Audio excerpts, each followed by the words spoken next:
evening, everyone. Welcome to the Midtown Ventura Community Council for February 13th, 2020. Just time's flying by already. I'm Chair Dan Long of the Midtown Community Council. We have some of our board members. You see them with their John Jones. Where's Karen? Karen's back there. Cherie Egbert, Rick Manzer. And so if you have any other questions, you can always ask them something after the meeting. We're going to start with, I just wanted to thank CAPS for being here to record this at Grace Church here. Our hosts, Gary Roll, George, and Holland. Thank you all for being always working with George. He had to go on to another event. Oh, fine, but he was setting up. Thank you very much. All right, so we're going to start out with Corporal Bridges will give us a police report. Thank you. Thank you. Hi, I'm Chris Bridges, Ventura Police Department. I am a patrol corporal, and I work overnight. Essentially, I drive around responding to calls and making traffic stops, etc. Another one of my duties is actually a beat coordinator, but I'm assigned to the East End. You actually, for this area, have two other corporals, but they're not working tonight. However, we do the same job, essentially, so that's not a problem. I'm just going to go over the crime stats that I have for this past month, and then I'll open it up to any questions that you might have, and I'll try my best to answer those. This goes from January 14th through February 11th. I'll just give you the actual totals, and then we'll kind of discuss a little bit what that means. So general thefts and larcenies in the Midtown area, we have 45. Theft from unlocked vehicles, there were 11. Stolen vehicles, there were 3. Commercial burglaries, there were 3. And burglaries from vehicles, there were 2. So you can tell theft is pretty much the major problem in this area, just like everywhere else in the city. The biggest one is the theft from the vehicles. I like to kind of go into that and explain, please don't leave your cars unlocked, don't leave valuables. I was looking through the actual reports that we've taken, and almost all of them are unlocked vehicles, wallets being taken, laptops, iPads. People are just leaving all these really nice things for people to get in the cars and take. So you're kind of creating an opportunity by doing that, and then we just have all these issues. This 45 thefts that I talked about was actually shoplifting. That was the biggest thing from Macy's, Target, and JCPenney's. So that's obviously not right here in the area, but that's where a lot of the thefts were coming from. So that is the crime stats that I have for the area now, and like I said, I'll just open up to questions. That's usually the biggest part. Yes, sir. Are you guys getting crews coming through, like hitting the malls and the big stores and so forth? I remember reading, maybe it was towards the end of last year in the LA Times about, I think, Thousand Oaks and Simi Valley were getting crews coming in from outside of the country, even Chile and so forth, and hitting those areas. Are you seeing something similar up here with the malls? Not really. I don't have any actual stats on that happening. I have seen emails and information coming through warning us from people coming from other areas, but I haven't seen a lot here in the area. Occasionally, I know a while back, maybe a year or two ago, we had, they're hitting like CVS or Rite Aid, those times, they're coming in and stealing from the pharmacies. But I don't have any specific information of that happening recently here. So like I said, we'll get those updates, but it doesn't look like we're getting hammered with that here in town. Anybody else? Yes, sir. What about traffic citations? Moving violations? Do you have any stats on that in your town? I don't have the numbers for that. Yeah, they just gave me the reports that we're taking. I know we have motors come out and hit all the areas. They're typically writing a lot of citations. I don't have the numbers for that. Do you have an area in particular that you know of as a problem that you're... Thompson. What I would do is contact the police department, ask for the traffic division. If there's a specific area that you're concerned with, let them know, and they can send out the motorcycle cops out there to hit those areas, and they put up signs and whatnot. They specifically will target areas that you refer them to. But I'm sorry, I don't have the numbers for that. One other question. Yes, sir. I know that we're doing a very good job here in the city with our bicycle program, with bike lanes and areas for bicyclists and families to use regular commercial streets and residential streets. Are you finding that that's mixing well with traffic, and are you finding any uptick in injuries or accidents that concern people that are walking with families or with bicyclists, since that's an area that's expanding in our community? Right. I haven't heard anything, nothing out of the ordinary. If we were, I would have heard about that, but nothing has been brought to my attention, so I think we're where we need to be. Like I said, I have no numbers on that stuff, so I apologize for that. Thank you so much, sir. Of course, yes, sir. Yes, sir. The shoplifting at these larger stores, when you respond and you think you've got somebody suitable for whatever the next step is, do they actually get arrested and taken to jail, or are they all released with citations? The majority of them now, honestly, are through citation, and they get cited into court. When I first started, there was a lot more we can do. There was a lot more people going to jail, but the way the laws have changed with like Prop 47 and the values, most of them are getting cited. Some things, if they're on probation for theft-related incidents in the past, we can sometimes book them on that, or if they have outstanding warrants. The actual value amount is over $950, and it's hard to hit at a lot of these retail stores. It happens, but not very often. So I'd say, honestly, yes, the great majority of them are getting cited out and then referred to the courts, and then from whatever happens at that point with them. So. One more question, did somebody? Yes, ma'am. Yeah, I've been hearing a buzz that Ventura is a corridor for human trafficking. I was wondering, and I know there's a talk at Cafe Casal I didn't go to, but can you tell us a little update on that, or if there's anything, are you aware of it, or? I don't have the specific information on it. I do know it's everywhere. It's pretty bad. It's all over the place. I don't know how much is actually happening here. Our special victims unit and our detectives, they actually handle that, but we don't have any information on how often it's happening. But it's actually a problem everywhere, so it is happening. I just don't have any numbers to be able to give you that. Apologize for that.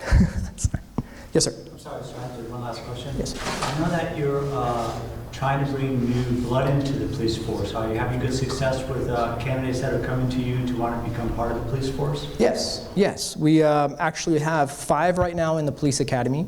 I believe we have 5 that are on field training who've graduated from the academy and are out in the field learning the job right now. I don't know how many more openings we have, but we are still filling. So we're catching up, but we have a little bit of work to do still. There's a lot of young folks running around out there, but we got a lot of really good officers on the street right now and in the academy. The selection program's still the same as far as our criteria, what we're looking for, but yeah, they're still recruiting and trying to fill up the spots that we still have left over. Thank you. Thank you very much, Corporal. Thank you. If you have any questions that you'd like to ask privately with Corporal Bridges, you could go outside and ask them.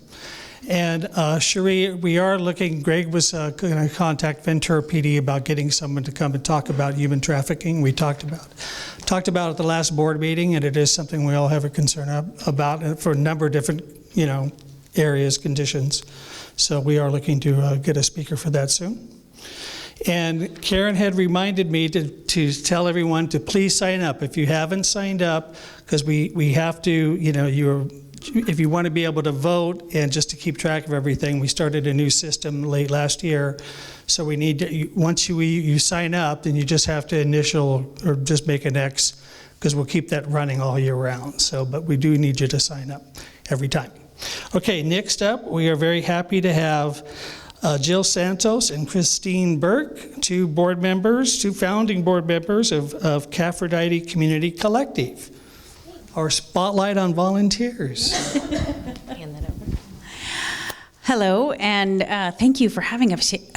Thank you for having us here. A lot of you may know that Caffrodite has been in this community for quite some time. We started out as a little coffee shack on the corner of Santa Rosa and Maine many years ago, and it has morphed a number of times and sort of stayed in the family, but recently we opened as a cafe about 2 years ago on Main Street near between Catalina and Santa Cruz, and due to some interesting employee issues, we closed in July of last year, and the community came together and said, "Hey, Christine, how do we keep you open?"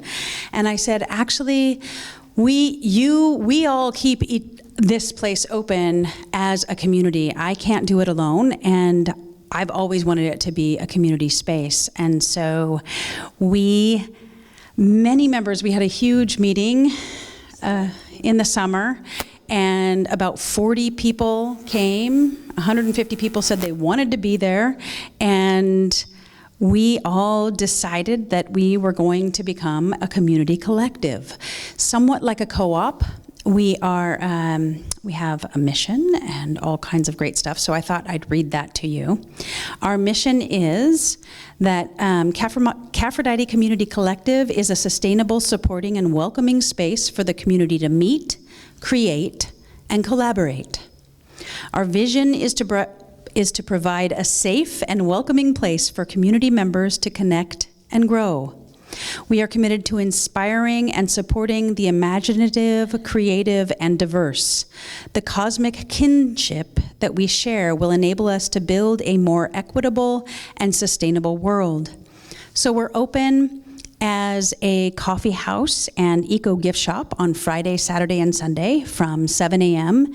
to 1 p.m. And we are open for memberships, that's Jill's going to talk a little bit about, for community members to utilize the space for meetings, for workshops, classes, for events. We offer catering. We have all kinds of wonderful coffee and pastries over the weekend, and I think I'm going to hand it over to Jill now. Thank you. Yes, so it's a great community space. If you haven't had a chance to check out Caffrodite, I encourage you to come by. It's a new model. I mean, it's a model that's going across the nation. I don't know if you've heard about nonprofit cafes, where it's sort of an idea of sustainability. We're looking at edible food recovery. We're looking at ways of creating community spaces that are safe for people. I don't know if anyone here is involved in nonprofit organizations. You understand how hard it is to find a space to have your small board meeting, things like that. Or if you're an aspiring entrepreneur, this is a great opportunity for you to host a workshop. It's a lovely space. There's outdoor, indoor space. So we are, so it's membership based. So we're hoping that the community will come together, whether it's a large corporate entity that wants to have something on a regular basis, monthly basis, or if you want to do something 1 time or 4 times a year. And also, if you don't have anything else to do on Friday, Saturday, or Sunday, we have volunteer opportunities. And believe it or not, it's actually really fun to be a barista. I mean, it's really fun to serve people, to connect with food. I mean, think about it. Food is the one thing that brings people together. It's a humbling experience to share a meal with somebody. And that's what we're trying to do at the cafe. Is bring people in, have a conversation, have a smile, share, and it's a great volunteer opportunity. So, and it's also great for youth who want to earn some community hours. So anyways, I hope you come by. Yes, you can learn some skills, of course. It's great for youth in that sense. And also you can learn how to bake, and you can learn how to make coffee and connect with the rest of the community. That's what I love about it. We could have someone manage the finances. Oh, we have that too. Yes, we have all kinds of volunteer opportunities. So come on down to Caffrodite Community Caffrodite Community Collective at 1987 East Main Street, and we will welcome you there as community members and friends and volunteers and all of that. Are there any questions for them? Once again, the specific days and the times that you're open? As a cafe or as a coffee house and eco gift shop, we have hours on Friday, Saturday, and Sunday from 7 a.m. until 1 p.m. And then to utilize the space, if you need to have a meeting at 3 o'clock in the afternoon or whatever, you can choose your times to meet. So there are any times during the day from 7 a.m. until 10 p.m. Yes? Is 1997 East Main the space you guys were in as a cafe before? Yes. Okay. Yes. What does the membership structure look like? Is it sort of monthly? Corporate memberships, are we going to say them? Well, we have corporate Yeah. memberships. Corporate and membership. we also have individual memberships. The individual Yep. memberships, okay. The individual memberships have we've structured it so that you have 4 4-hour time slots or 8 2-hour time slots throughout the year. And you also get to gift a nonprofit organization an additional amount of time, an additional, slot, facility use. And then the organizational memberships are 12 4-hour time slots or facility uses, and there are discounts and there are like a lot of little benefits and things that you get from being a member. And then a one-time. You can buy one time. And then you can also not be a member. You can also not be a member and just say, hey, I just want to rent the space for one time, and that's fine too. We do that. We kind of kicked off our opening, even before we did our grand opening, with a really exciting local author named Dixie Gamble. She wrote a book called Witch Hairs. You know those little things that you get right here? And it's all about those stories that happen and how you earn those as a witch. Really incredible book. And her husband, a very notorious and talented musician, world famous actually, musician, came and played there. So all kinds of exciting things happening. This weekend we have a sweet weekend. So we have local artisans with all of their wares, in addition to music throughout. In fact, tomorrow morning, sometime around 10:30 to 11:30, we're going to have a barbershop quartet come in and sing for whoever's in there. We have, like I said, local artisans and all kinds of wonderful things going on. And we're trying to get the community to come and really meet other people and work on this art of community, which is what we want to do, is celebrate the art of community at Caffrodite Community Collective. Any information, or what's your website? Our website is www.caffrodite.com. Caffrodite, Caffrodite, just like Aphrodite, except, we're the goddess of caffeine instead of the goddess of love. But we've always been about the love of coffee and community. I think that's it. That's it. Thank you. I can go on. Well, the spotlight on volunteers, thank you very much. Is kind of a short thing, but that allows people to come up at the beginning of the meeting and not have to wait to the very end like a lot of meetings. Little things have to happen at the end. So thank you very much. And it is on our website too, on our newsletter. It has your web address, so you can look at it there. Okay, now very excited to have Nan Drake in the room. She's not going to speak tonight, but she's here. And Nan, Jim Harrison. And Jim Harrison, thank you. And she's been around the fairgrounds for a long time. And most of you know, a lot of you know that I'm on the fair board. And like a fifth beater, she was like at one time known as like the 10th director. She was there all the time hanging out. So it's always great to have Nan here. And with her is Mike Camarillo. Bill Camarillo, I'm sorry, and Mike Harrison, I'm sorry. Bill Harrison and Mike. So they're going to talk about Agriman, Gold Coast Recycling, and I'll just let you guys come up and take over. Thank you. Sorry about that. Oh, don't be sorry. I get called all kinds of things. You were being polite. So, hey, thank you for having us. So my name is Bill Camarillo, and I'm the CEO of Agriman. I grew up in Ventura County. I actually live in Camarillo. I used to live in Ventura for a long time, but moved to a little bit warmer place in Camarillo. But so Agriman has been around in Ventura County since 1972, and we ended up buying it in about 1993 after I spent a 10-year stint in the Marine Corps, got out and joined some high school friends and started a recycling business unbeknownst to us. So fast forwarding to today, which is what we're going to talk about today, is the waste industry is changing at a very rapid pace. The legislature is writing bills faster than we can read them. They're all being driven off the climate change bill, which was passed in 2006, AB 32, and backed up again by SB 32. So the Californians have spoken. They've spoken and basically have said we can do better. We can show the world how to be good stewards of the climate, the environment, and be more conservative and not so wasteful.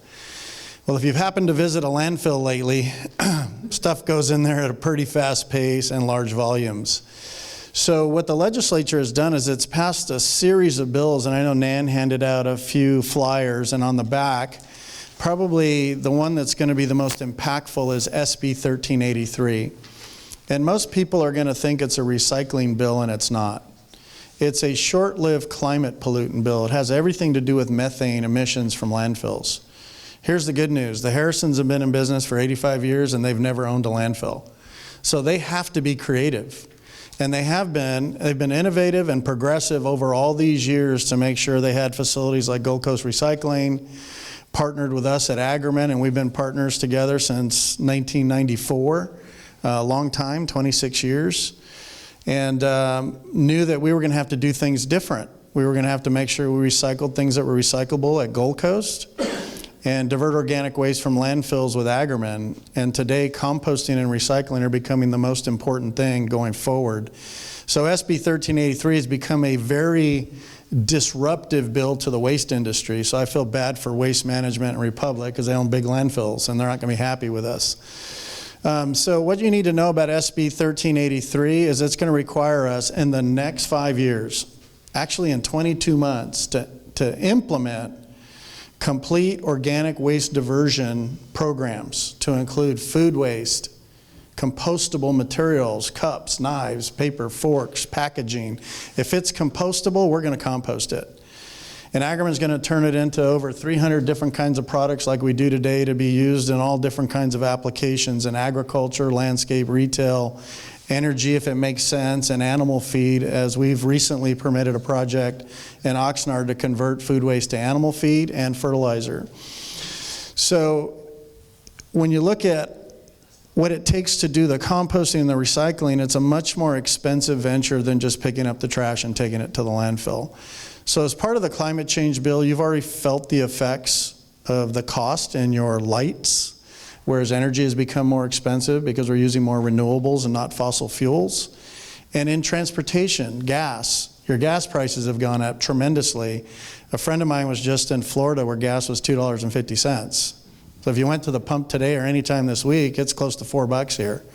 And all that's part of how we're changing our carbon emissions in California. So we don't see it changing or letting up. We're actually excited about it. We're prepared for it to serve the cities as we've always done. And the Harrisons are working very diligently to figure out how they're going to do their collection programs to be able to get to this material. You're going to see some really cool stuff they're doing at Gold Coast if you've never been there. They've completely updated that site to do the actual dry recycling. So that's recycling, finding things, making them reusable. Our site is diverting organics from landfills to reduce methane emissions. Even though they have gas capturing systems there, they really only capture probably 60 to 70% of the methane coming out of the landfill. The rest of it just comes out as a fugitive emission from the dirt of the landfill. NASA's gotten really good. They have these cool satellite systems now where they can see where all the methane's at. It's in the dairies. It's at the landfills.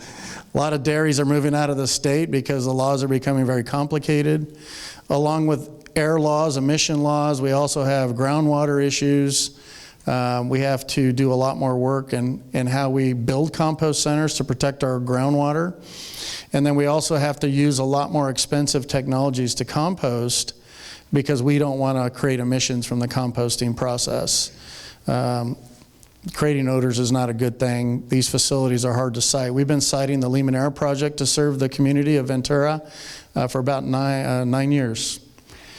We might be 18 months away, except that SB 1383 regulation starts January 1, 2022. So we really have 22 months to get that thing permitted and built, which is going to be a tough deal. So I think with that, I'll turn it over to Mike Harrison, who's going to give you an update on what Gold Coast is doing and what the Harrisons are doing to get at this material.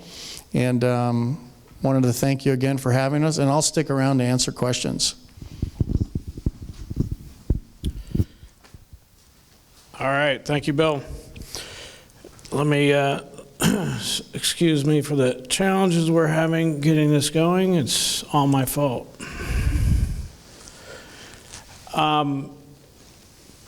So, for anybody that lives in Ventura, you know E.G. Harrison, right? We've been here for a long time. We are so fortunate to have partners like Bill with Ackerman and Gold Coast Recycling. With all these three partners that we have, we've been able to develop infrastructure to meet and help everybody do the right thing. So Bill talked about the organics side of it, so I'm going to talk to you about what we've been doing at Harrison from the hauling side of it. There's a lot going on, and we're here to tell you that we've been in front of these things for more than 30 years. It started back in 1990 when Gold Coast opened up. We were well in front of AB 939. We got everybody in compliance before the regulation was required, and we're doing the same thing now. So I'm going to run through some slides real quick. Hopefully it won't bore you too much. Sorry, let me put on my glasses because I can't see anything. I can move the slides for you so you can keep talking if they move. Or technical difficulty. I think he's on a PDF, so he just needs to scroll. There he goes. So, I got it. Okay. Thanks. So, real quick, how did we get here? What are we doing? Blah, blah, blah. What's next? That's what we all want to know. What's next? So, like I mentioned, AB 939 was what started it all, and we had everybody in compliance before the requirement was even required. Now, like Bill mentioned, organic laws are a totally different regulation. It has nothing to do with recycling. It has to do with methane emissions. So what that did was create a whole laundry list of new regulations, because it's easy to say, get rid of methane. Well, they had to create other measures to actually make sure that we were going to get there. So this is just a handful of them that we're having to deal with. Commercial recycling was the first one, so we had to implement commercial recycling. We've done that. 1826 was the first commercial organics recycling law. 1594 basically said you can't use green waste anymore as diversion for alternative daily cover. And then you had to have planning, regulation, and so forth, and reporting regulation, and then 1383. That's the elephant in the room. This is the biggest change in my mind, and probably Bill's mind and Jim's mind. This is the biggest regulation that hit the waste industry, period, by far. So we've always done what we needed to do, but now we're inundated with all these regulations. We still got to do what we need to do and still deal with these new regulations. So it's a whole new normal for us to do this. So our old plan was to just do the job, right? Get it done. We've done that. We've done it for 85 years. Now our new plan is to not only get it done, but do more. So doing more means more service that we didn't have to provide before. And that's sometimes difficult to convey to the customer that just says, hey, I just want to put my can out, dump it, do what you got to do with it. We're doing that, but now we have to do more with that material that we didn't have to do before.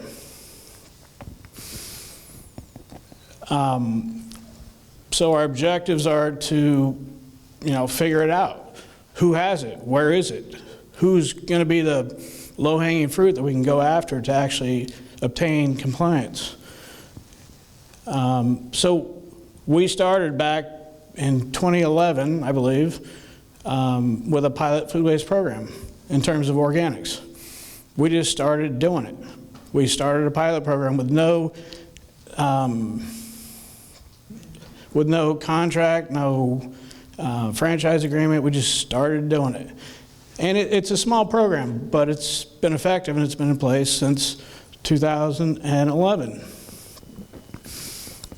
And all along we had to, investigate how are we going to do this? There's so much technology, there's so many moving parts. So it was a big effort, and we've done a lot of work to get to where we are today. And that's why we're so happy to have, Ackerman and Gold Coast as our partners to help us get there, to serve you, the customer. So our food pilot program started in 2011, and we had to implement new fleet requirements. We had to add new containers. We had to, we couldn't serve everybody, so the routes are scattered.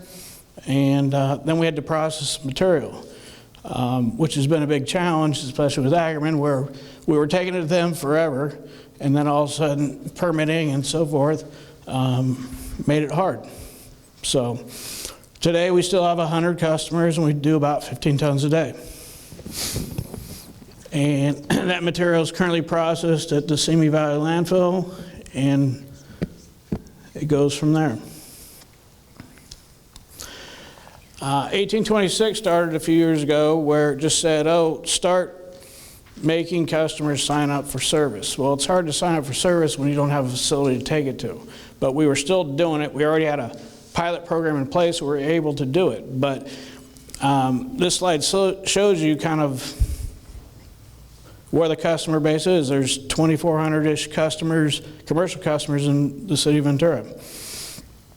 On the far right, we have 341 compliance and 1826 compliance. So most all customers are either compliant, or they're getting there, or they're exempt for various reasons. So we've done all the reporting for the state, and we're in line to get there. Just to show a couple of site plans of the facilities that we've worked with Ackerman on, Arnold Road is still in place, still a player. The city of Oxnard wants to kick us out. Other people want to kick us out, but we're still kicking there. This is a site plan of what we're currently trying to do there. This is a site plan of the Limonera project that we're trying to develop, a 70-acre commercial compost center. It will be a major hub for solving all these issues in Ventura County, actually. So it's a 70-acre site, mostly windrow composting with some other technologies like anaerobic digestion and covered static piles.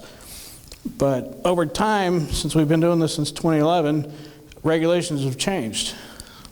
Fire standards have changed, which is a huge one. We had to separate windrows. Everything got bigger.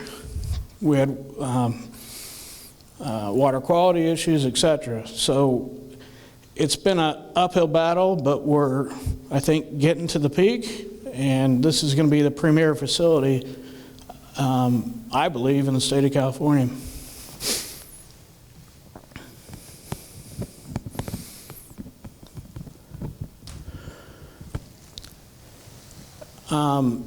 So we've always been, as I mentioned earlier, looking out ahead, getting in front of things, trying to get things going. We started a pilot program.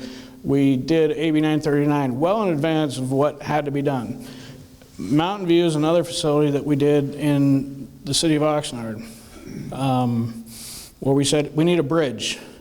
We need a bridge to get from Limonera, from the pilot program to Limonera. And so this facility, we believe, is the bridge that will get us there. It's a 300-ton-a-day facility that will process food waste, and it can make compost material. We can actually convert it into animal feed. We can transfer it to make fertilizer or fuel or a number of other things. So this is the first solid waste facility permit in the county of Ventura in 26 years. We have that permit in hand. So we have things in motion that we're doing. I guess is the point to make. So again, from the hauling side of things, 1383, as I said before, is the biggest thing that we've ever seen. And these are just a few items of the program elements that we have to implement to make the City of Ventura to be compliant. There's huge challenges, and these are all new services that we have to provide that we do not provide today. Enforcement begins in 2022, like Bill said.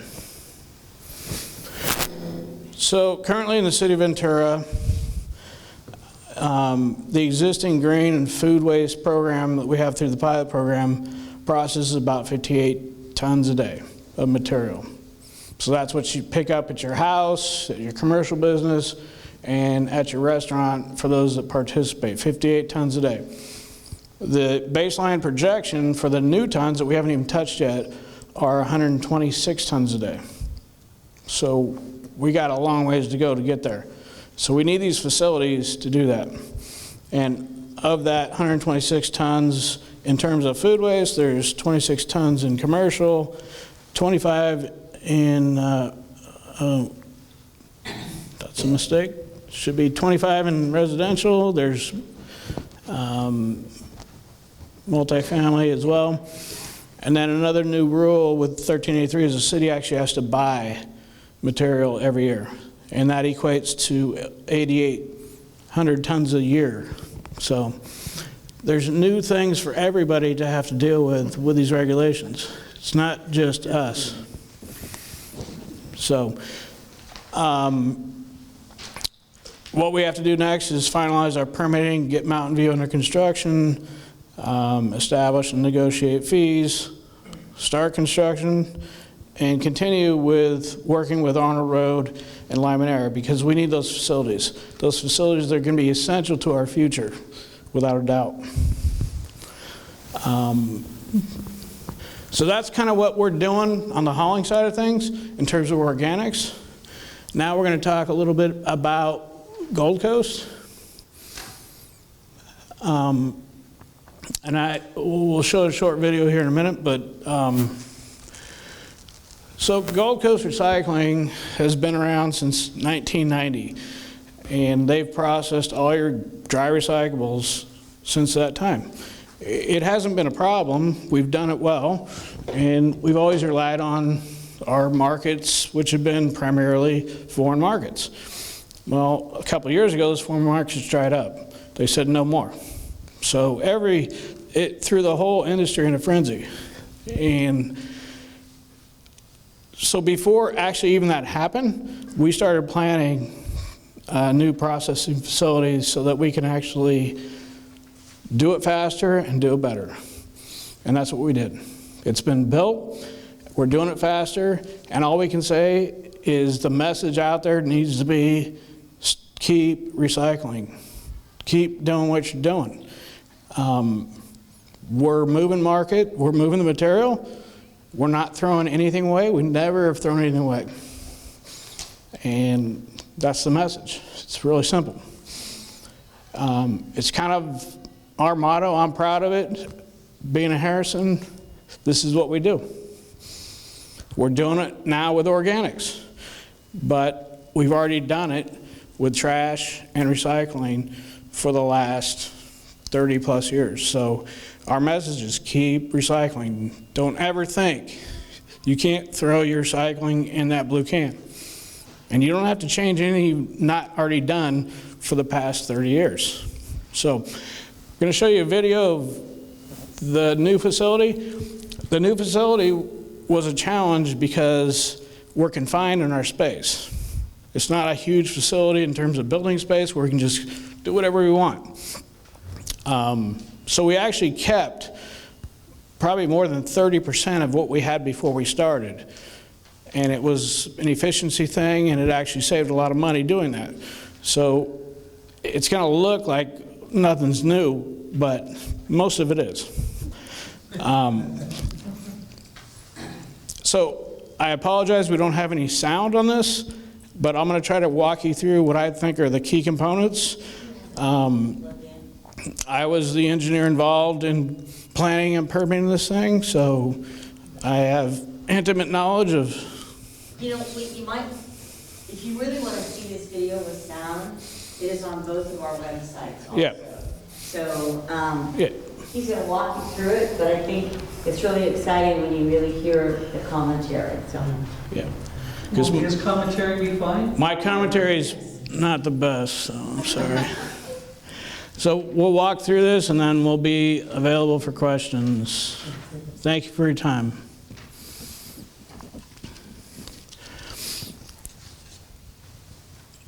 So we're going to start out just showing people put their carts on the street and we pick them up. And people wonder, well, where does it go? It goes into a hole. No, it goes to Gold Coast Recycling. Does not go to a hole. So this is a 8 acres facility. This is where your recycling goes. So all this right there was curbside recycling. That's all curbside recycling. And it's going too fast. You can see all the materials that are produced there, what comes out. The biggest issue with our markets is it has to be clean. You can't have contamination, which is what we've been living on for 20 years in China. This is the transfer station where trash goes. So it's a transfer station and a MRF in the same building. What's a MRF? Material recovery facility. So that's where we recycle. This is the pre-sort line where we have to get out big things that are going to break the machinery. We don't want things to go through the machine. They're going to hurt it.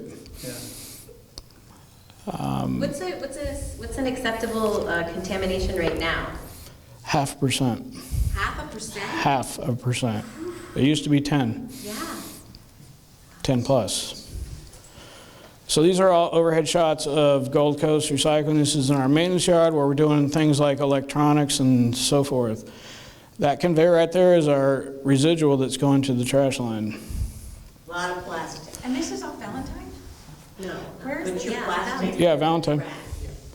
Yeah, those are- So that's the inflow of the material going in.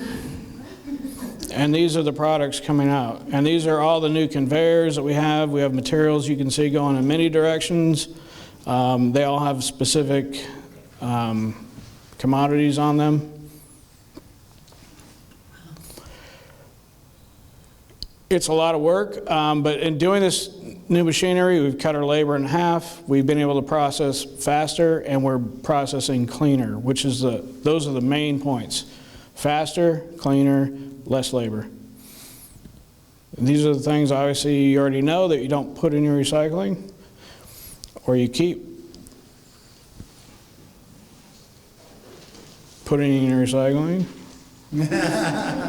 Now it's too slow. So I passed that out, they've all got a copy. it's still going, sorry. So you can see there's that pile right there is that's where our curbside gets dumped. That pile disappears every day. It's a constant flow, it's a constant cycle of just in, out, in, out, in, out. That facility processes 1,600 tons a day of material. So I think that's about it on the video, and I think we're done. I'm done.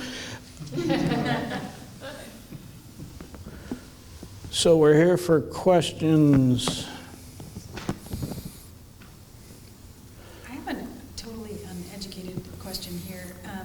I've seen videos of some like really innovative things going on in Sweden.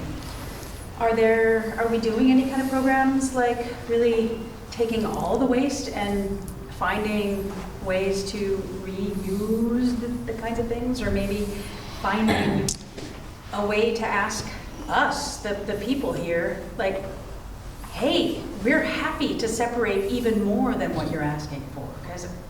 Yeah. There are many programs in the world, and it's all about cost and benefit. What is it going to cost? How are we going to get it done? We have to educate people to do it. Some people are willing, some people aren't. So it's just a matter of finding the balance for the masses, which is what we are. We're the hauler, and so we're doing all we can, and Bill might have more to say about that. Well, I think, you actually hit a nail on the head. You can do anything with money. So when I visited Spain to go look at how they were processing their waste, they basically don't put anything in the landfill. So everything either gets recycled or composted. Hey, Bill, maybe you ought to get the mic. I'm not sure, please. So everything gets either recycled or composted, and very little goes to the landfill, but they also have waste to energy plants also, so they're making electricity, compost, recyclables. But the tip fee for that's $400+ a ton, where today, landfills are maybe $50 or $60 a ton. So when you look at the dollars available to do those kind of things, it's like Mike said, how do you do that for everybody? So what's happening in California is we're hedging rising trash bills. The trash bills aren't going down, they're going up. They could double by 2025. So that's what we're seeing across the state. There's a city in California called the City of Santa Clara has decided to completely either compost the residential bin, the trash bin, or pick up just the green waste, and that's what they're doing in the recyclables. So they pick up the blue bin, the green waste bin, and they're composting the trash bin. Zero waste city. Well, that's in Santa Clara, so Northern California and Silicon Valley, where some people probably don't care what it costs to do things, is not the case in Southern California. So Southern California is a lot more sensitive to price at the curb, especially in Fontana or other parts in the inland areas, in Merced County. So the industry's there, technology's advanced, and we're just trying to find a medium to meet the laws and step our way there so you don't have this big jump in price at the curb, because we're trying to provide this service, which the Harrisons have done forever, and service is everything. They want to make sure no one's barrel is ever missed. You always have great service, but at the same time, how do we meet all these mandates? These facilities are extremely expensive. For us to build Limoneira is probably going to cost $30 million. And what are we going to need for that? We're going to need long-term contracts to build it. We're going to need tons to pay for it, and we're going to need price on those tons to help make that work. Where the material was going to the landfill now has to go to a compost center. They're going to have to change the way they use their trucks and how they're picking up things. It may make them less efficient, which is going to drive up costs. But yes, you can do anything with money. Yes. Yes, sir. Right now we have a brown, a blue, and a green can. Will we eventually have more cans to separate the food? No, so what Mike and I are working on is to allow you to put food waste in your green waste barrel. And then we'll get it at our facility and we'll take it back apart from there. There's going to be, still the amount of green waste that we get, which is the lion's share of the organic waste. But then we're going to get a lot of the packaging that comes with food waste, because people just throw the yogurt thing away because it's out of date, right? They don't think of taking the yogurt out. They just throw the whole thing away, or a jug of milk, or a bag of lettuce. And so we'll have to take all that apart and get the organics out of it. What we're hoping is more people will use compostable materials. Today we're doing projects with Pepsi that's making now biodegradable potato chip bags, and we're doing a trial right now on composting their potato chip bags. We're working with another company that's making a compostable water bottle. So instead of getting the plastic water bottle, it's going to be a compostable water bottle. So basically everything's either going to be composted or recycled. And I think that's what you're going to see in the future. There's a lot of pressure on producer responsibility. So, we just did the SoFi Stadium and delivered a bunch of soil products for that new construction. Now they're asking us to help them be zero waste. They're only going to put a recycling bin there or a composting bin. That's it. And all their vendors can either buy something that's recyclable or something that's compostable, and that's it. There's going to be no trash out of that plant. And you had a question? Yeah, I was curious. It's my understanding that all film plastics need to go in the trash.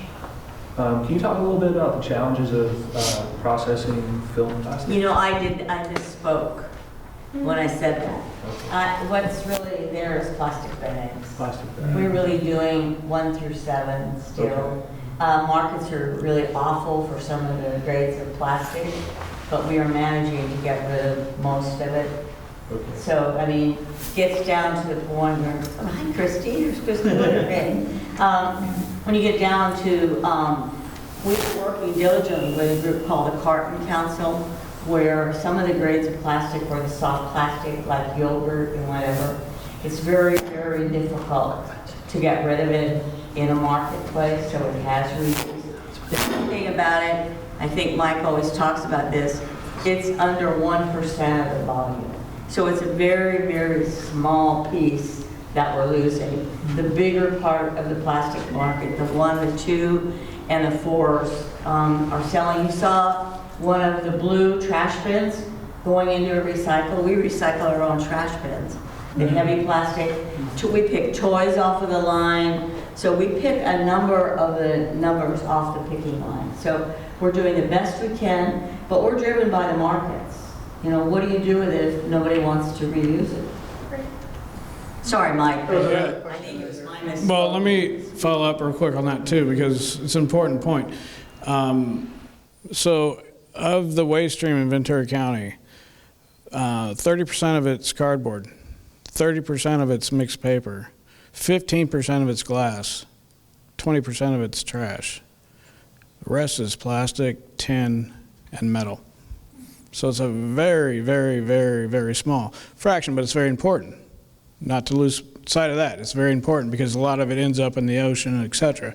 But film plastics are trash, and they will be for some time to come. Yeah, we had a question here first and then back there. And go ahead. Yes, I live in an apartment building where we have 2 of the blue recycle bins and then a big dumpster for the trash. A lot of people put anything and everything in the blue bins, seafood and this and that and everything in there. Is it possible to get one, like a big sign that has what goes in and what doesn't, that would be that I could put on top of those bins or on the wall behind them or something to... So part of 1383 is going to address that very issue where we actually do have to put that labeling on the can to tell them what can go in it and what cannot. So you do have something like that? we have education materials, we have things like Trash Flash where we try to educate people, but there's nothing currently on the bin itself, but that is coming. Yes. There was one back here and then over here. So what kind of legislation or what can we do to make it more cost effective for plastics to be recycled? Plastic. It's probably more finding a market for the plastic and how you get to it than how it's processed. Oh, sorry. Go ahead, Mike. No, the mic. No, I was telling you to get the mic. Microphone. No, Bill is exactly right. We need a market to be able to process. Because it's a small fraction, there's not many markets. California markets have dried up over the years, with China being the dominant market. We're starting to see some new markets open up, but it's going to take time for those things to occur so that that can happen. But right now, it's really just market availability. So how do we get there to be more markets? I mean, there must be sort of a legislative facilitation to do that. They should just stop making plastic. No, we should stop buying. Stop buying plastic. Yes, I had one right in front of you, if that's okay, Christy? Yes, right here. Yes, two things. Okay, number one is the film plastics. I heard that Target takes them and Lowe's takes them. All the, like when you buy a bag of lettuce in a bag, but like those film plastics. So are you, when people put them in the trash, do you have any way of connecting to Lowe's and Target? I mean, that's... Unfortunately, no. No, okay. But we can save our film plastics and take them to Lowe's or Target. If they'll take them. Yeah, they're taking them. Absolutely. Sprouts. Sprouts does too. Oh, Sprouts does too. Yeah, they're making them into Trex material for deck. And then number two, I really should know the answer to this, but I don't. And maybe it's on your website, but Can you clarify like the contamination? So if I have a glass jar of strawberry jam, do I have to wash it really well before it goes in the recycle? Or let's say I have an empty plastic milk carton. Do I have to rinse the milk carton? No. No. No. So you can still take that. We take them all. So the glass will be destroyed through the process. It'll be crushed down, and you do not have to wash it, clean it. You don't have to take out paper. You don't have to take out bottle caps. Bottle caps will go one way or the other. There's magnets. What's that? Old moldy jam. Doesn't matter. But clarify the difference with paper though, because people get so confused on paper, soiled paper. Pizza boxes, soiled paper, that should not go in. In the recycling? Yeah. The reality is that paper product will still be recycled. It'll still go into our cardboard mix, and it will still be recycled. Unless it's really nasty, it won't be noticed. By the time it gets through this process, the process takes about, from the time it starts to the time it finishes, takes about an hour. And it goes through multiple screens and all kinds of things. And the stuff will eventually fall off, and if it's heavy, just you know, a piece of pepperoni on a pizza box, it's going to end up in the trash. So it really depends. People always ask me about Starbucks cups. They get confused about all the components of a Starbucks cup. About the wax paper, not wax paper, plastic top. Well, I think you're going to see more and more that those, they're going to make them compostable, and they're going to have a compostable bin, and you're probably going to see more of that going into compost and into cardboard recycling. And Christy was next, and then we can go to you. Yeah, we, I think on the 24th of February, our city council meeting is going to have a report on recycling for the public, and I've introduced a policy consideration to ban styrofoam in Ventura, and that will be on the same agenda. And what we're finding is styrofoam, and this we're talking about like what you said, sort of stocking it at the source rather than finding places to take the recycling. But other cities have banned styrofoam by requiring that all restaurants use materials that are either compostable or recyclable. The styrofoam is not. So Consumers are demanding change, just so you know. They are penalizing producers for not being environmentally sensitive. You know, if you go to Seattle, if you've ever been up there's a lot of restaurants.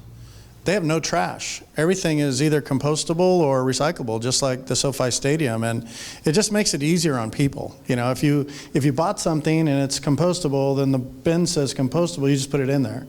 If you buy something that's recyclable, you put it in recyclable.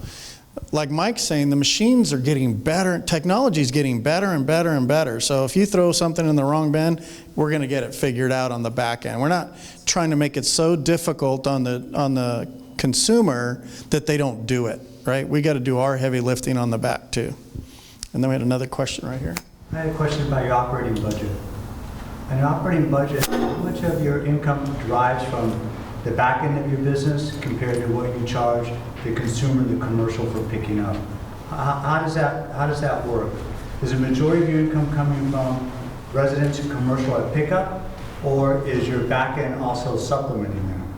Are you referring to recycling? Well, when you say that you're looking for new sources to take the recycles that you're producing, are you selling it to them? Are you giving it to them? Or what's the cost and benefit of that? So back in 1990, my understanding is that the franchise was set up to think that you're going to have a market to sell this material. And that happened. That happened for a long time. That market has dried up. And now we're getting less and less money in return for that. And you might have seen throughout the state, some people are actually throwing it away because they can't get enough money to make it worthwhile. So but you're not, right? We're not throwing anything away. We still have markets. We have great relationships with our broker that can still move that material. But that was because we made it cleaner. Sure. Thank you. But my question is that what percent of your income from that part of your business contributes to your overall budget? If you were running a MRF for money and selling to the markets, you'd be broke. That's why all of the small mom and pop recyclers are no longer around. We are the recycler of last resort.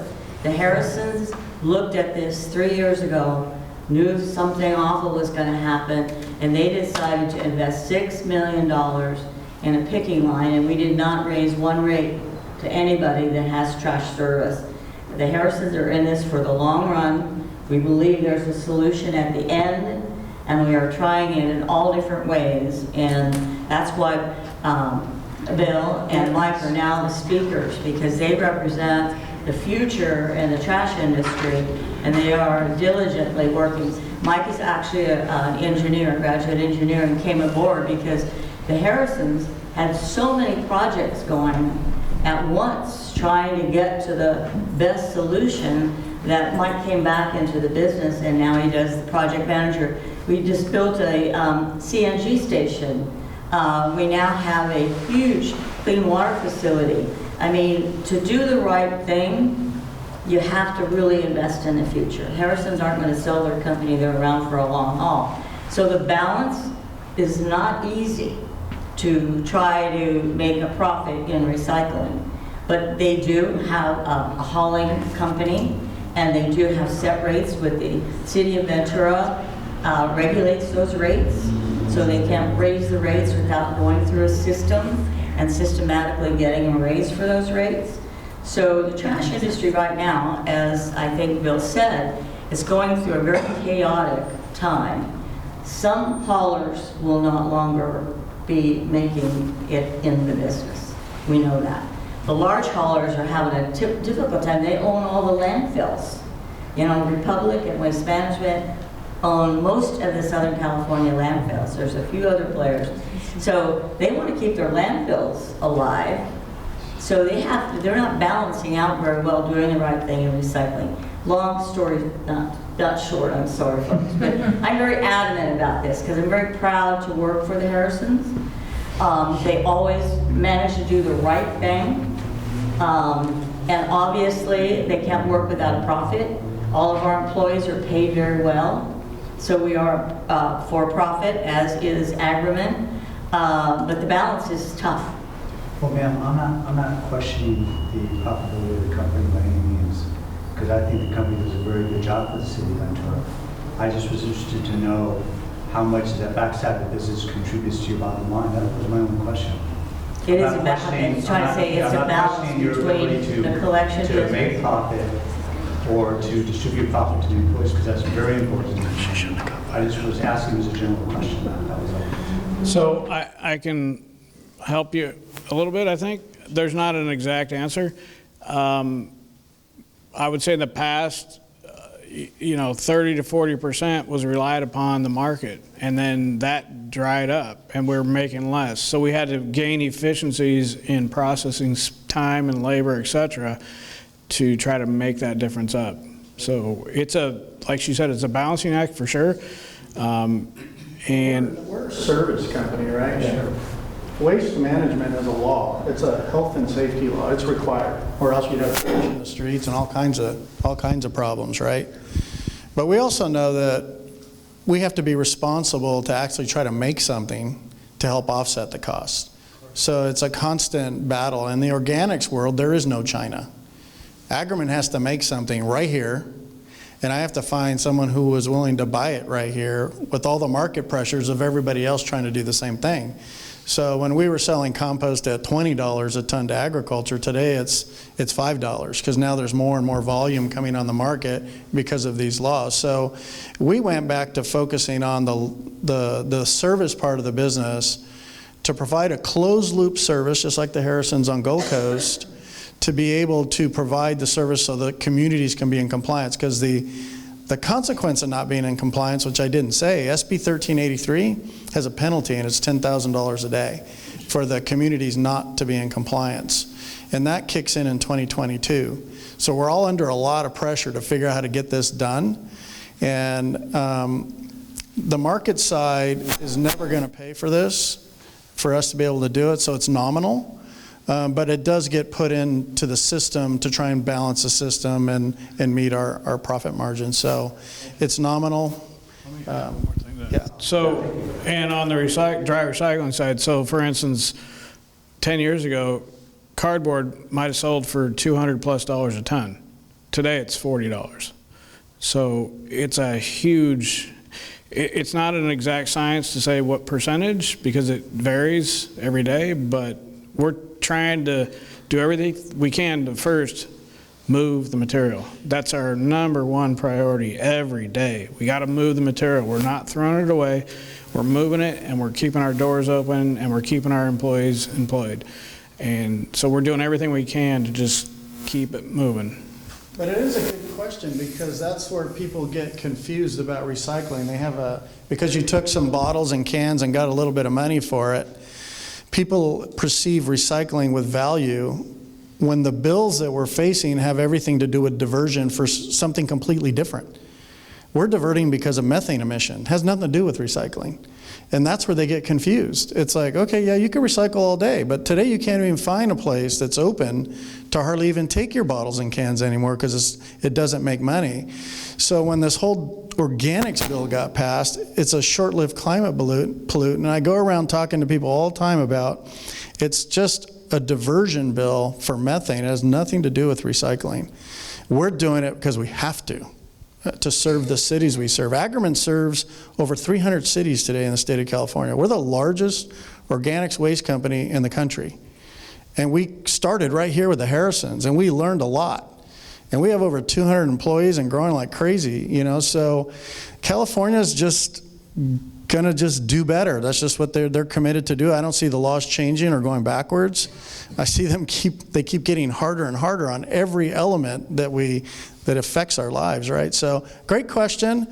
And I think it has to do with people understanding the difference between the value of recycling, there's only a few things, and the rest of it's all about the environment. Yes, yes. Where is the Limonaire facility going to be located? It's on Limonaire Ranch. So it's in, okay. Are you from Ventura County? Yeah, but I don't know where that is. Okay, so let me think. Mike? Santa Paula and Ventura. Between Santa and Santa Paula. Yeah, yeah. It's right south of the 126 freeway, right adjacent to the river. Oh, cool. We put it next to the jail so they can have to smell the yard, right? Make them, yes, yes, sir. I'm trying not to state this as it's not a complaint. It was at the time, it's not. It's more I want to come up with a productive solution for it. I witnessed an event last fall, and it happens every year. We get nasty Santa Ana winds. And I watched a trash truck drive by 4 cans on the street that were just tipped over. And it was because of the wind. And the homeowners were at work. And here we are. There's nothing to be done at the time. I just want to know, like, is it, you know, we have outages from SCE from the winds. Do we have trash days off where you notify people to not put their trash out? Because it's in between your service and our service. It's that fine line in between it. It's not your fault, it's not our fault, but it happens. And it's, we live right next to the ocean. That's where it's flowing to. That's where it goes. So. It's a tricky, I understand it's a tricky problem. It is. And first I'll say there are no trash days off. That doesn't happen. It's a constant challenge. We're aware of it. We have route supervisors. We have a lot of staff on board. And we're investing in other technologies for our route drivers so that they can actually tell us things that happen like that. Like, hey, I can't dump this. I can't do this. There's a car on the way. We're doing more and more to get in front of that. It's not a perfect system though by any means, and things happen. And I don't know what else to tell you. We're aware of it. We're concerned about it, and it is. We're probably more concerned than you are about it. And unfortunately, we have to serve a lot of customers every day, and things happen. But we are doing everything we can to make sure that every single can is served every single day. So. I understand. I appreciate the service you guys do. Trying to. This gentleman had a question here. I don't know how many more you want us to take. A few more questions, and then we came with our best, so have at us. So where are the markets now? I mean, with China having the primary market now, I'm assuming most of the markets are still offshore. you don't have too many, end users for the recyclables here. Most of it's still going overseas. And the second part of that question is what happens with polystyrene? Is it just incinerated, or what happens to that? Polystyrene, you're referring to like styrofoam? Yep. It goes into the trash. Yeah. Landfill, yeah. The markets are still primarily foreign markets. They're trying to develop more markets in the United States, but it's going to take time for that to happen. But we've had a broker since we started in 1990. They're probably one of the world's biggest brokers, so they have a lot of contacts. So China is what it is. It might eventually shut down 100%, but we've been dealing with Malaysia markets, Vietnam markets, those type of countries over there are still taking the material. But our number one job here is to make sure it's clean, and that's why we did our project, so we have a chance. But I think it's important for you to know that what the Harrisons did to improve Gold Coast knocked everybody else out. You got to remember, the market shrunk. You have Waste Management, Republic Service, serving the whole country, and Europe, and everybody's still trying to go to the same markets. But the Harrisons, it's a geared spot for this county because they're doing such a great job at making a clean product that they prefer that product over everybody else, and everybody else is having to landfill their stuff. So I think, having the vision of where this was going, like we've done with organics, is to make sure we stay ahead of everybody else. It's one of those things, I don't have to beat everybody, I just got to beat you, right? And we try to stay ahead of everybody else, so we have a home for our stuff. We don't care about everybody else. Yeah. Bill, and I think we should really say that you can know for sure that your trash rate's going to go up. I mean, as they keep making more and more bills, it's very difficult. None of these come with money, and it sits on the backs of the cities and the county to get into compliance. And so like every other piece of legislation they stick them with on housing and homelessness, and they make all these bills, and then there's no money that comes with it, and you're supposed to go, who's supposed to pay for this? So it's the same thing that's happened with this environmental legislation. So you can just be assured that we're going to do everything we can to keep that from happening and keep it only incremental. Yes? Last question. Yes. Is this information on your website about the different bills and all of this? And if it is, can we give these back to Nan to use again? Recirculate them, absolutely. We'd rather that you give it to somebody else so they can get educated. Okay. Yeah. Well, I can't thank you enough for having us. We're easy to find. You can even come take tours if you want. Thank you. Thank you. This is really important stuff. We appreciate you being here. And just wanted to let you know, Christy, where our councilwoman is here. And the Midtown Ventura Community Council has already approved. We're going to send for the policy consideration about styrofoam. We fully support it, and we'll send a letter when our board meets next week. Jim? Anyway, next up, we have Stacey Zarazua, Recreation Manager for the City of Ventura, and Tom Martin, Parks Manager for the City of Ventura. And thank you for being here. Well, thank you. Good evening. Thank you for the opportunity to come and share a couple programs and projects that we are working on in the Parks, Recreation, and Community Partnerships Department. I'm Stacey Zarazua, the Recreation Manager. We have Tom Martin, our Parks Manager, and then Mike Malore, our Urban Forestry Tree Coordinator. So we will be brief. I know this is a long evening for everybody. So, and we're always accessible. We have business cards if you have any follow-up questions or want any more details on any of the three topics we're sharing tonight. So I'm sharing on a pilot program that we're doing. It's the Beautification Grant Program. It's a pilot program this year. This program is intended to assist nonprofits and community groups in helping beautify our community, aligning with our council goals, one of them being from last year. Their new goals just came out, but one of their council goals was beautification. So awards will total $100,000 for this fiscal year. Grant awards will be between $1,000 and $10,000. The intent of these grants are for projects, not for ongoing expenses. Some examples of the types of projects. So community beautification projects such as plantings, mulchings, neighborhood cleanups, beautification improvements, and blight reduction, like some painting, fence repairs. Those are just some ideas. We met, or Tom and I went and met with the Community Council Summit Congress a couple months back, we want to partner with our community council groups, and we went to them to just say, hey, this is in the works. What are some things that you've heard from your community councils? What types of projects do you think will be a good fit for this? So we're partnering with the various community councils.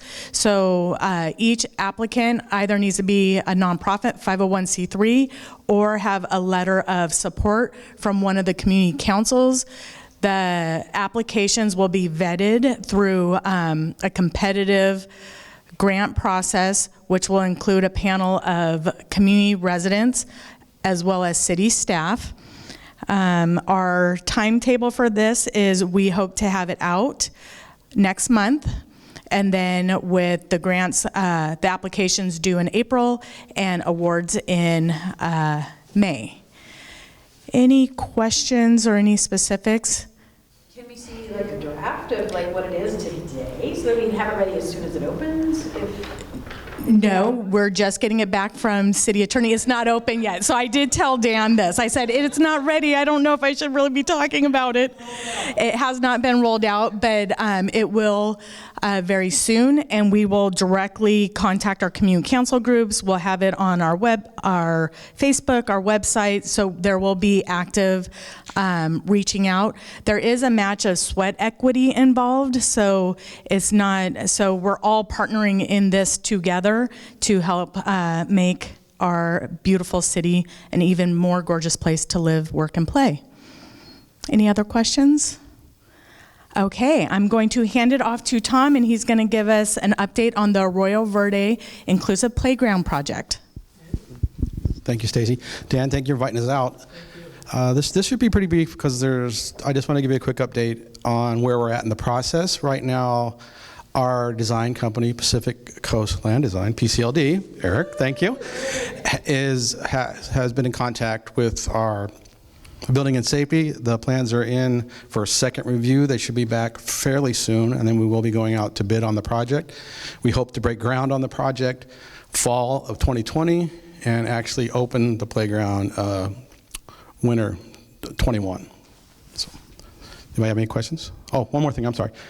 I put some of these brochures on the back of the table. We got business cards and postcards. There's a link on there you can actually go to, and it'll take you right over. It's the Ventura Community Partners Foundation. You can donate to the park, and there's also a really good link on there. You go to PCLD's website, and you can view the progress, all the steps we took to get to where we are today, and there's an outstanding video, an animated video of the park. So. That's what I was wondering.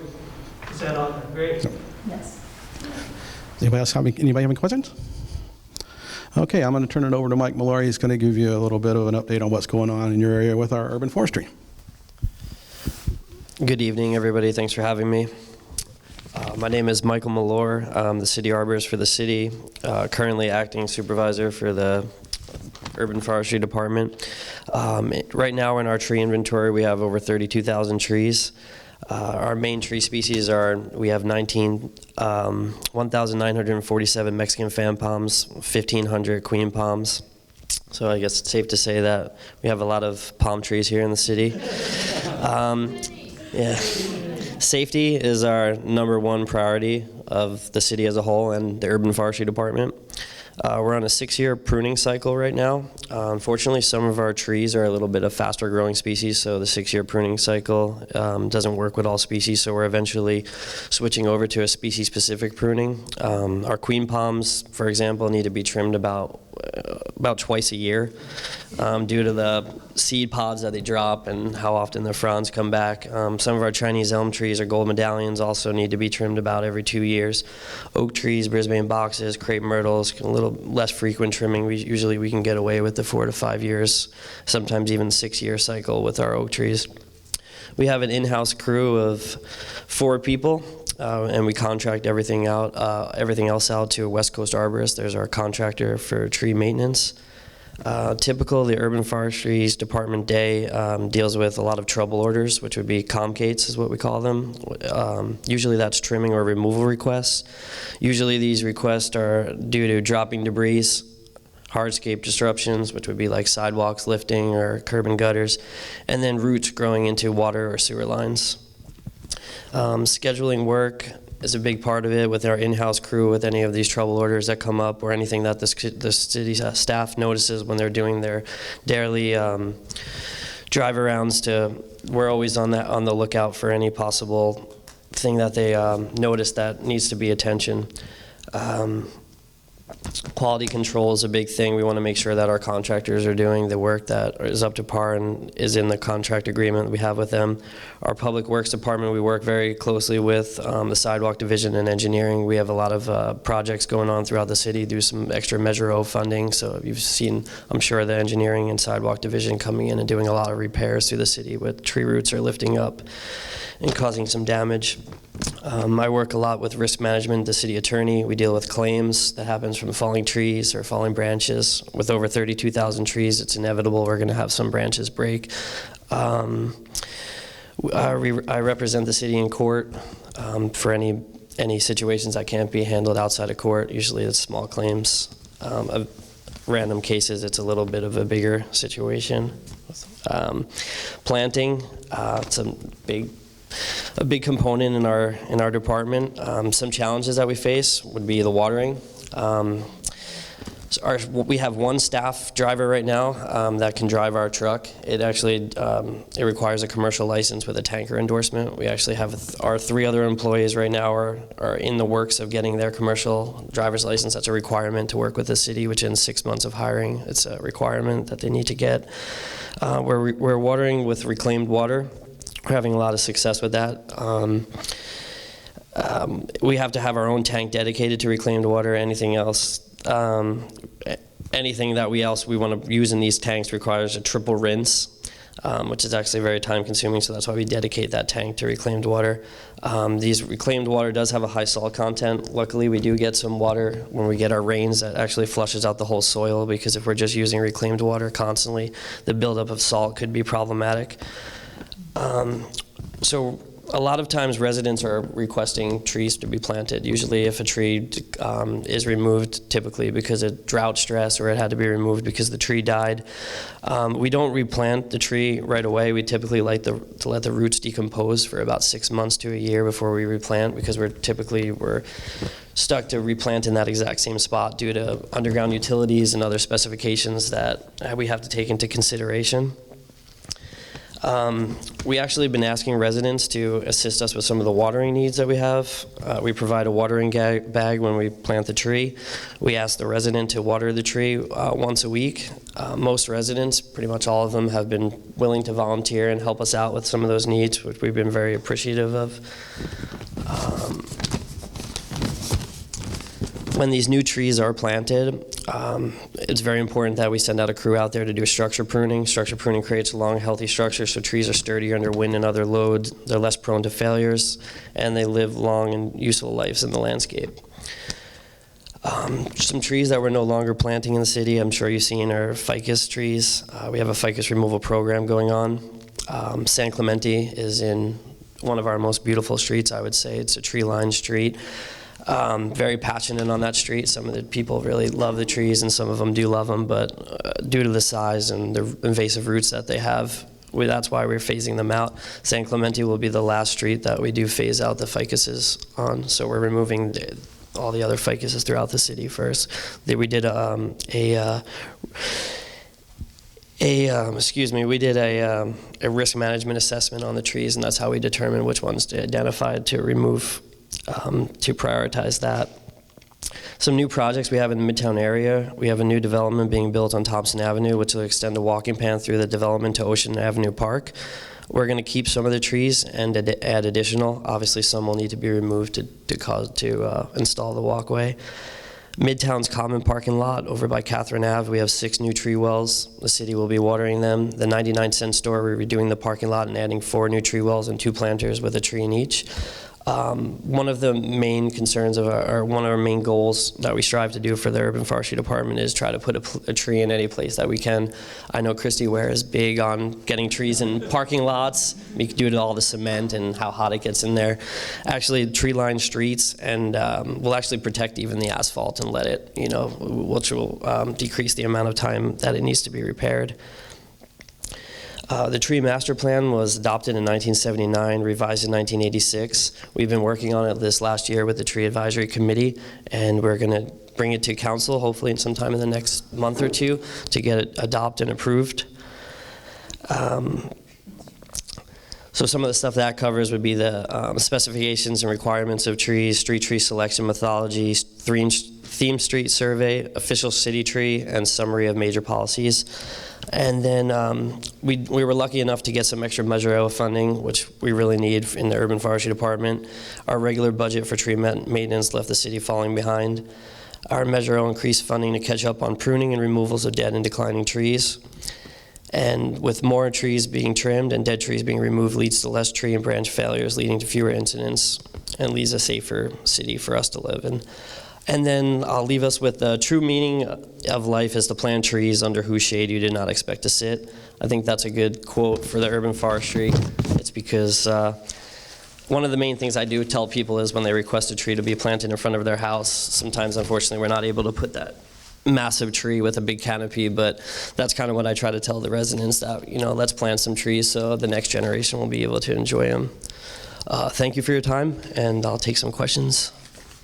Okay, sure. That was a great presentation, a lot of information, in a very short amount of time. Very, very good. I thought that you did a great job. Okay, thank you. Yeah. Question from the landscape architect. Shoot. Are you seeing any diseases? Yes, we do have a plant healthcare team that we have. We use them for West Coast arborists. We do have a guy that comes out here and he does some of our air spading and a couple of, sometimes it's always good to have an extra pair of eyes on some of our trees. We do have some liquid ambers that we've been having some stuff going on with them. We think it's drought related, so we're monitoring them. We do have a monitoring list for the city that we do keep on all the trees that we do have some, for lack of a better word, some funky stuff going on that's not in the norm. So we do monitor those, and we are in close discussions with our plant healthcare team. And oak worms is a big thing that we deal with out here. I'm sure if you have an oak tree in front of your house, you've seen them. It is cyclical. We did do some injections, which we've been having some luck with.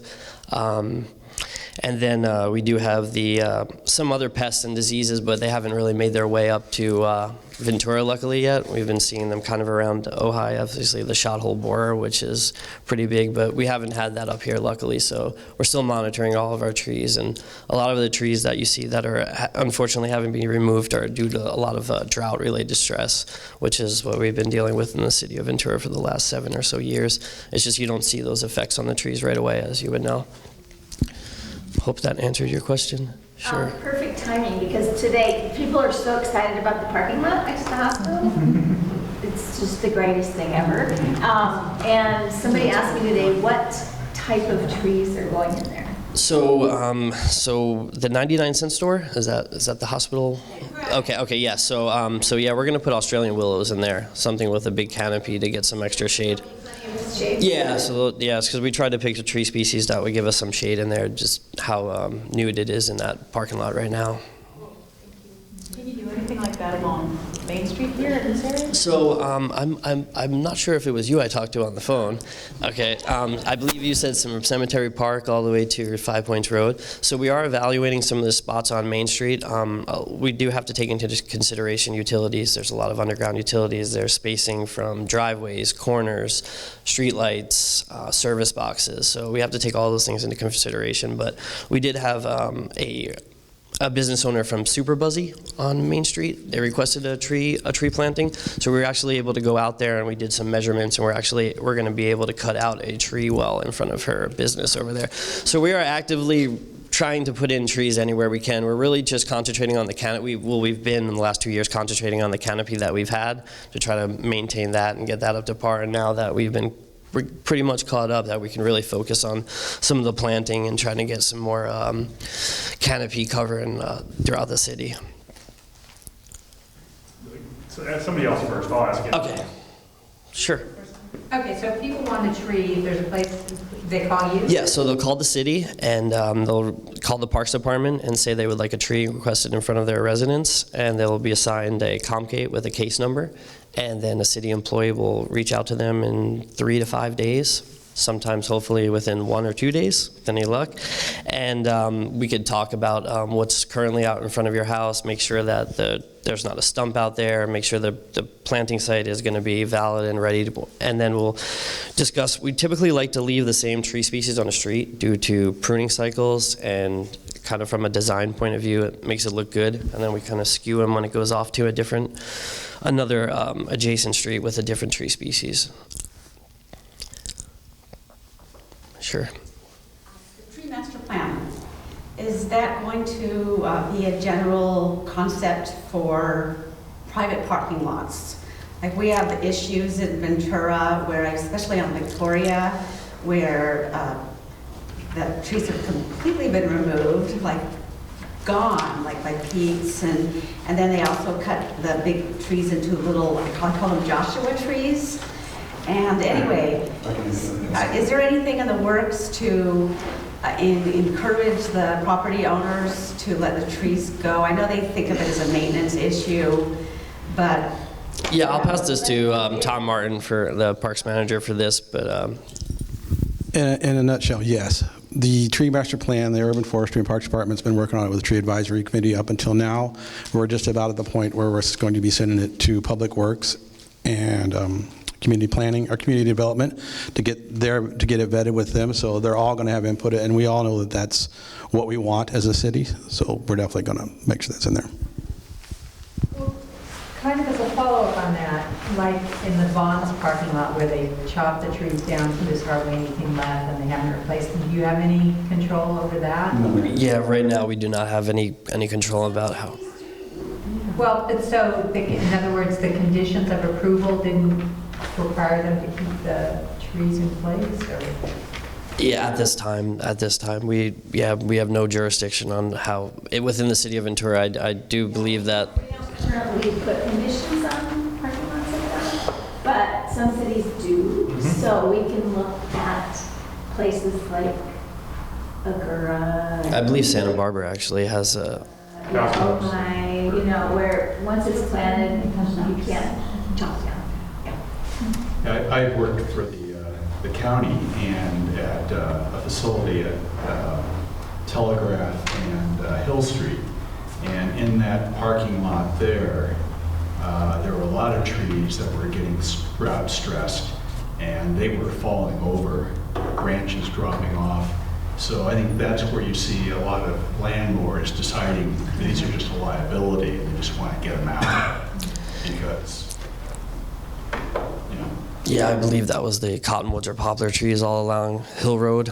Yeah, so yeah, we got a lot of calls about them to make sure that they weren't city trees, and why is the property owner cutting down these beautiful trees, and so unfortunately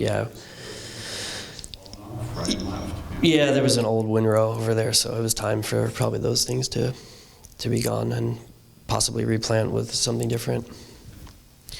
Is there going to be opportunity as a professional in the community interested in trees and dealing with it all the time to weigh in on the street tree master plan if we weren't on the advisory committee?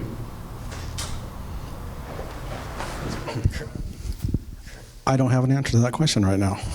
but I will definitely look into it. I don't believe we've had anything scheduled like that. So, but that's a good question.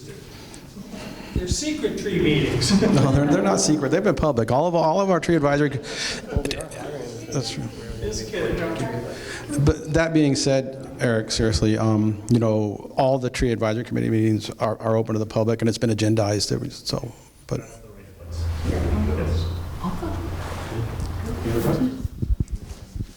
All right, well, thank you very much. Thank you.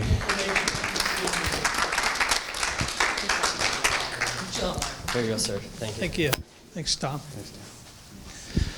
All right, does anybody have any announcements they'd like to make? Do you want to give your treasurer's report?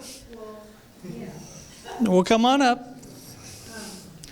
Cherie, do you have a community pride report tonight? Okay. Well, and also just to highlight again, if you haven't signed up. Guys, could you hold down for a second? If you haven't become a member of Midtown since last November, please sign up. We have actually a new membership form in the back. And we had 3 new members sign up tonight. And then also, if you haven't signed in your attendance, please sign in. We have a cool new form. Your name's already on there if you're a member. And we do have some money in our treasury. We're saving most of it up for that Midtown Commons project. So we have $37,500 set aside for that, and another almost $8,000 in the bank. So we're doing good. We won't be adding to it much because we are not, of course, doing Food Truck Friday anymore. But Christine. Yes. Stop. Thank you. That's my report. Just it's too small of a room. So I have just one brief announcement, and I posted it in the back. March 25th, there's a DRC hearing for the Starbucks at Main and Mills. Now, when it went to Planning Commission and the DRC meeting, we approved what the gas station, the mobile station wanted to do, but we did not okay the other one because we thought it was very unsafe. Basically, they had like 2 proposals of bringing traffic out kind of near the gas pumps or just straight out right next to where the on-ramp to the 101 goes, or if you're going to Santa Paula. It just seems like a really dangerous place to have a drive-through with a lot of traffic going out. So March 25th is a hearing. The Starbucks, it's just, to me, it's all that Starbucks wants to do. They told us at Planning Commission meeting a couple years ago, only are making drive-throughs in Ventura. The one that they did on Victoria Wall, the mural is beautiful. That parking lot is what they call a cluster. And I think you know the rest of that. So I just don't think that while we need new businesses, we shouldn't sacrifice the safety of our citizens. And I am really concerned about that going in the way they planned it. And they might pass environmental, and traffic pattern okays, but it still seems very unsafe. So I did put the notice on the back, and it is a very big concern of mine. It just doesn't look like a good place to put a Starbucks drive-through. Anybody else have any announcements? Yes? So it's going to the DRC? Yes. But does the DRC help with the traffic flow, or is it that Planning Commission? Well, it's out of Planning Commission's hands if it's going to the DRC, I believe. It's posted on the back and you can read it. That's the next step. And most of those, a lot of new members on the DRC, so I'm not sure how it's going to go. I don't know that it goes back to Planning Commission or not. The DRC is making decisions on the traffic flow? Well, they would make decisions on the design of the project.